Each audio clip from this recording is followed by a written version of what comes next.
Αιγαίου. Ευχαριστώ πολύ τον κύριο Τρούπη, ο οποίος έστειλε και ένα email στο οποίο με φωτογραφικό υλικό μας δείχνει τι ακριβώς έχει γίνει. Καλημέρα σας. Καλή σας ημέρα κύριε Πορτοσάλτη. Μαρία, καλημέρα σας και καλή εβδομάδα, καλό μήνα και στους δυο σας. Αυτά που βλέπω στις φωτογραφίες κύριε Τρούπη είναι σε νεότευτα κτίρια φαντάζομαι. Ή και κάποιες διορθώσεις και στα ήδη υπάρχοντα στα παλαιότερα.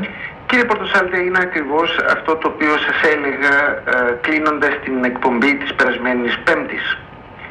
Σας έλεγα λοιπόν ότι τα τελευταία 8-10 χρόνια από τη στιγμή που το Πανεπιστήμιό μας είχε την δυνατότητα να ξεκινήσει ένα πρόγραμμα κατασκευής δικών του κτηρίων ή ουσιαστικής παρέμβασης σε ενοικιαζόμενα κτίρια, οι προβλέψεις για το σύνολο των φοιτητών μας, ώστε να εξασφαλίζεται η πρόσβασή τους, να μην αποκλείεται η επιθυμία για σπουδές και ζωή. Νομίζω ότι αυτό χαρακτηρίζει την διοίκηση του Ιδρύματος και εκτιμώ ότι δεν έχουμε... Τι οδήγησε όμως τη Μαρία να προβεί σε αυτήν την ενέργεια, δηλαδή ενημέρωσης μέσου και... Η Μαρία έκανε... Να την ακούσουμε την ίδια. Ναι, ευχαριστώ. Η αγανάκτηση με οδήγησε. Η αγανάκτηση γιατί 5 χρόνια τώρα, στα οποία είμαι φοιτήτρια στο Πανεπιστήμιο Αιγαίου, δεν... Λοιπόν, καταρχήν θα ήθελα να πω μερικά πράγματα πάνω σε αυτά που είπε ο κύριος Πρίτανης στην προηγούμενη εκπομπή. Μπορώ? Ορίστε. Λοιπόν, κατά πρώτον δήλωσε ότι δεν γνώριζε το θέμα και το έμαθε από τρίτους μετά από το δημοσίευμα της ελευθεροτυπίας. Ίσως υπήρξε και κακή ενημέρωση από τη μεριά του τμήματός μας προς τον κύριο Πρίτανη. Αλλά ως Πρίτανης οφείλει να γνωρίζει κάποια πράγματα. Οφείλει να εποπτεύει τα τμήματα στα οποία είναι Πρίτανης, έτσι.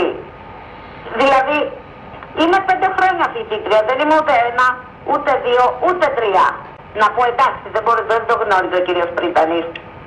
Δεύτερον, η άγνοια του φάνηκε και από την επιστολή που έσπευσε να στείλει στην εφημερίδα και να κοινοποιήσει σε ολόκληρο το Πανεπιστήμιο Αιγαίου. Η επιστολή αυτή κατά ένα μεγάλο μέρος δεν ανταποκρίνεται στην πραγματικότητα. Και αυτό είχε ως αποτέλεσμα να εκτεθεί και ο κύριος Πρίτανης και το Πανεπιστήμιό μας. Η επιστολή αυτή δεν έχει καμία σχέση με την πραγματικότητα. Επίσης εξέφρασε τη βαθιά του λύπη. Δεν έχω κανένα λόγο να τον αμφισβητήσω. Ότι το συναίσθημά του αυτό είναι ειλικρινές, το δέχομαι. Αλλά από τη μία είναι ο κύριος πρόεδρος του τμήματος, ο οποίος βγήκε στην εκπομπή του κυρίου Παπαδάκη και εξέφρασε την αγάπη του. Ο κύριος Πρίτανης εκφράζει τη λύπη του. Αποδεκτά τα συναισθήματα. Εσείς έχετε τρόπο να ανεβείτε να κάνετε το μάθημά σας, όλοι εκφράζονται, αλλά να καταλάβουμε λίγο πώς είναι σήμερα. Αυτό θέλω να πω. Ακριβώς αυτό θέλω να πω. Με συναισθήματα δεν γίνονται απαντές. Εσείς δεν έχετε τρόπο να ανεβείτε στην αίθουσά σας, στην αίθουσα που θα κάνετε το μάθημα? Δεν έχω. Η εικόνα του κτηρίου, όπως την παρουσιάζει ο κύριος Πρίτανης, είναι έτσι, αλλά με μια σημαντική διαφορά. Δεν λειτουργεί τίποτα. Ούτε το ασανσέρ, ούτε το αναβατόριο, ούτε αυτά. Η παράδοση του κτηρίου, εδώ και 2 χρόνια, λένε ότι θα γίνει η παράδοση του κτηρίου. Αλλά εδώ και 2 χρόνια δεν έχω δει καμία παράδοση. Και τώρα πάλι λένε ότι θα γίνει παράδοση. Αλλά εγώ προβλέπω ότι και για τα επόμενα 2 χρόνια παράδοση δεν θα γίνει. Διότι όχι μόνο δεν έχει το κτίριο άδεια λειτουργίας, δεν έχει άδεια περαίωσης. Μάλιστα. Ο πατέρας σας τι έχει συμβάλει στο μεταξύ, πού σας βοήθησε? Ναι, ο πατέρας μου είχε έρθει σε επαφή με έναν καθηγητή και ψάξαμε να βρούμε μια προσωρινή λύση, αλλά στην Ελλάδα ξέρετε ουδέν μονιμότερο του προσωρινού, οπότε βάλαμε μια μεταλλική ράμπα με χρήματα του Πανεπιστημίου βέβαια, αλλά με συμβολή δική μας ως προς το κομμάτι το τεχνικό, δηλαδή με δικό μας μάστορα και έτσι.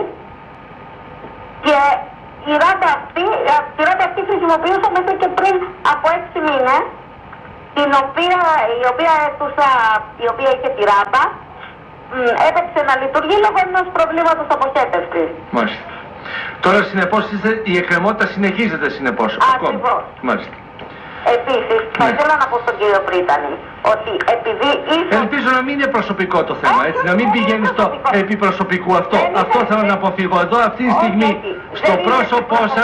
στο πρόσωπό σας νομίζω ότι εκφράζονται και πολλοί άλλοι άνθρωποι οι οποίοι βρίσκονται στην ίδια κατάσταση με εσάς. Δεν έχουν πρόσβαση δηλαδή είτε στον χώρο που σπουδάζουν, είτε στον χώρο εργασίας κτλ. Στο πεζοδρόμιο ακόμη έξω στον δρόμο κτλ. Ναι. Τέλος, θα ήθελα να πω στον κύριο Πρίτανη ότι ίσως και εκείνο τον κοροϊδεύσαν, ξέρω εγώ. Δεν του έγινε σωστή ενημέρωση, όπως κοροϊδεύουν εμένα 5 χρόνια τώρα και μου λένε ότι μου υπόσχονται πράγματα ότι θα γίνουν. Ίσως και σε εκείνον παρουσίασαν μια πλασματική εικόνα του τμήματος, χωρίς προβλήματα και όλα καλά. Αλλά δεν είναι έτσι. Ορίστε κύριε Πρίτανη. Κύριε Ποντοσάλτε, δεν επιχειρώ να χρησιμοποιήσω, ξέρετε, δωρεάν συναισθηματισμούς. Η φοιτήτριά μας Μαρία, και δεν χρειάζεται, η φοιτήτριά μας Μαρία ανεφέρθη σε μία περίοδο 5 ετών. Νομίζω ότι και η ίδια θα συνενέσει στο ότι εγώ είμαι Πρίτανης 2 χρόνια. Και δηλώνω ότι, δηλαδή θέλω να σας πω ότι είναι ένα διαχρονικό πρόβλημα και η ανάληψη της ευθύνης για το τελευταίο διάστημα αναμφισβήτητα και αντικειμενικά είναι πάνω μου. Δεν πρόκειται να κρυφτώ πίσω από το δάχτυλό μου. Σας λέγω ότι υπάρχουν διάφορα επίπεδα στα οποία μπορεί να εμφανιστεί μια κριτική εις βάρος των αποφάσεων της διοίκησης ενός ιδρύματος. Επιτρέψτε μου να πω ότι η πολιτική του ιδρύματος σαφέστατα και εκφράζεται ενιαία και κεντρικά και όχι στο πρόσωπο ενός φυσικού προσώπου, αν θέλετε, ή μιας συγκεκριμένης πανεπιστημιακής μονάδας. Νομίζω ότι έχετε το υλικό το οποίο δείχνει τις πρώτες. Σήμερα είναι ακόμη και σε εκκρεμότητα τα πράγματα, κύριε Πρίτανη, για την επιτυχία σας. Η απάντηση είναι, όπως σας έγραψα κιόλας, ότι πράγματι υπάρχει μια διαδικασία διοικητικής παραλαβής. Μάλιστα μίλησα και περίεργα την Πέμπτη που πέρασε, λέγοντας ότι βρισκόμαστε μπροστά σε αυτό που ονομάζω βαθιά γραφειοκρατική τρέλα. Το Πανεπιστήμιο είναι σε μια φάση διοικητικής παραλαβής του κτηρίου. Δεν είναι δυνατόν κατά την φάση αυτή που πράγματι πρέπει να λειτουργήσει το κτίριο για να φανούν τα προβλήματα, οι κακοτεχνίες ή οτιδήποτε άλλο θέλετε, που ακριβώς για να διορθωθούν, το Πανεπιστήμιο να παρέμβει ούτως ώστε να διορθώσει μόνο του το αν ανεβαίνει η ράμπα ψηλά ή κάθεται χαμηλά. Δεν ξέρω αν το κατάλαβα. Η κατασκευή είχε λάβει υπόψη ότι θα εξυπηρετήσει και ανθρώπους που κινούνται με ένα καροτσάκι. Μα είναι προφανές ότι οι υποδομές οι οποίες υπάρχουν και τις οποίες νομίζω ότι τις είδατε κιόλας με το υλικό που σας έστειλα,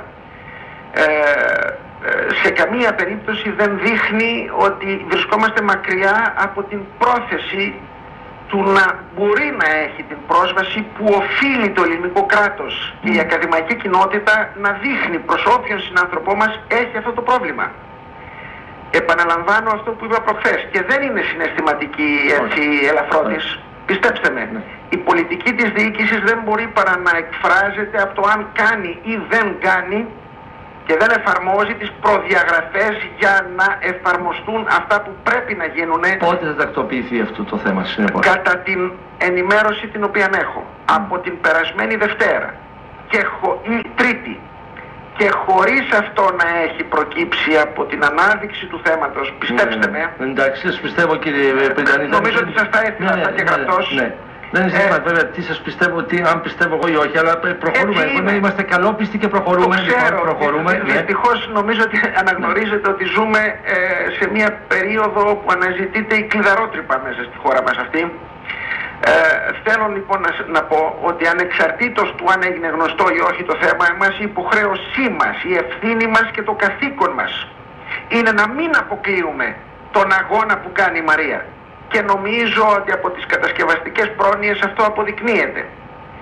Εάν το όλο θεσμικό καθεστώς απαιτεί, ενώ βλέπουμε το πρόβλημα, να μην βάζουμε το χέρι μας γιατί απαιτείται από την νομοθεσία να το επιδιορθώσει ο συγκεκριμένος εργολάβος, είναι μια διαδικασία στην οποία μπορώ να σας πω ότι συχαίνομαι αλλά δεν μπορώ να κάνω και διαφορετικά. Δεν ξέρω αν με καταλαβαίνετε. Ναι. Γιατί έτσι είναι το πλαίσιο για να λειτουργήσει.